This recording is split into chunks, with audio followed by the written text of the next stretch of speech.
Victoria Pendergast of Australia in the LW12-1 class. The sport class includes skiers with normal or only slightly decreased trunk function and leg impairments.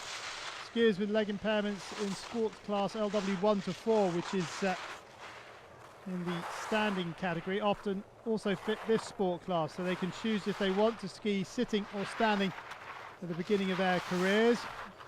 Pendergast's advantage over Muraoka at the top is 8.32 seconds.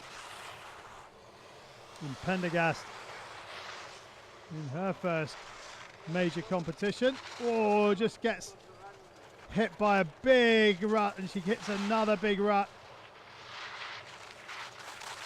Now, how is she going on the time? Well, she's 11 seconds inside, so some good skiing from Pendergast to add to her advantage.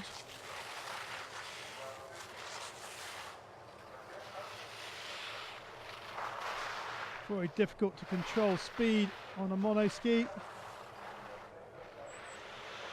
Pendergast doing a good job here.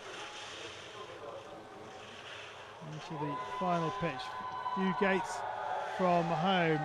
Muraoka's time 2 minutes 53 seconds, 0.01. And Pendergast, barring a mishap, would be inside it. She is by 9.66 seconds. So good work from Victoria Pendergast.